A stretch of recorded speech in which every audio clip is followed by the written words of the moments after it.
বুঝলি মনা, কাল তো রাখি পূর্ণিমা। কাল আবার অনেকগুলো টাকা খরচা হবে। কেন মা?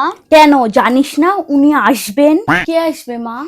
মা বুঝতে পারছিস না? তোর পিসি আসবেনই তো আমাদের টাকাগুলো ধ্বংস করতে। দেখিস আসার পরে বলবে খাসি নিয়ে আসবা, গাদা গাদা ফল নিয়ে আসবা, মিষ্টি নিয়ে আসবা, চিতল, ভেটকি, চিংড়ি, আবার গলদা চিংড়ি। দেখিস ফরমাল জানিস, আসেই তো আমাদের টাকাগুলো ধ্বংস করতে। আসবে রাখি পূর্ণিমার দিন 10 টাকার একটা রাখি পরাবে তোর বাবাকে, বুঝলি? আর আমাদের পিছনের যে জায়গাটা আছে হাতে, ও যে কি হারামি আমি তোকে কি বলবো। মানে আসবে, আসেই আমার সংসারটা আগুন লাগানোর জন্য। তোর বাবার কানে ফুসমন্তর দেবে, তোর বাবার আমার সাথে গন্ডগোল বাঁধাবে, ওর কলিজা ঠান্ডা হোক। আজকের দিনটা যে কেন আসে, ও নাক পঞ্চমীর দিন আসতে পারে না, ওর জন্য তো আমি দুধ কলা সাজিয়ে রাখি। কেন আসে না কে জানে। ওই দিন আসবে না, ওর থেকে বড় সাপ কে যে, সে সাপ না, কাল লাগে যারে একদম ছবল মারবে সে একদম জায়গায় শেষ। কি বলবো, ওর মতন কাল লাগেনি আমি আর এই জীবনে দেখিনি, মানে এই পৃথিবীতে দেখিনি, ভারতবর্ষ ওর মতন কাল লাগেনি। তুই জানিস না মনা, যখন তুই হোসনি তোর পিসি আর তোর ঠাম্মা আমার টিকতে দিত না। বুড়িটা তো গেছে, যাক, এখন ও যতদিন বেঁচে থাকবে ততদিন জ্বালাবে। একটু আসবে রাখি পূর্ণিমা দিন, একটু মিষ্টি আনবে না।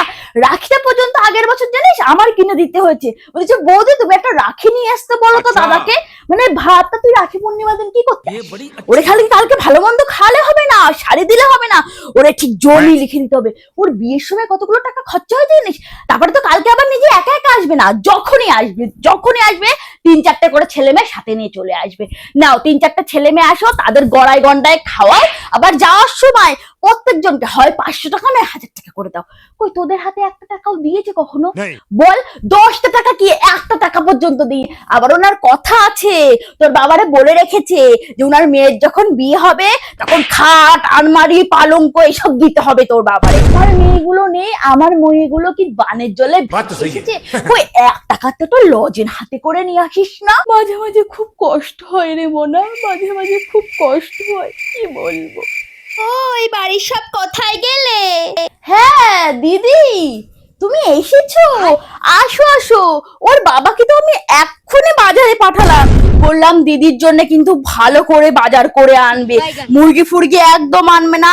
বসো বসো বসো বসো, গরমের থেকে আসলে বসো দিদি, বসো একটু বসো শান্তিতে। কতদিন তোমার সাথে দুটো প্রাণের কথা বলি না গো দিদি, সংসারটায় তুমি আসো না, মাও নেই, বুঝতে পেরেছো?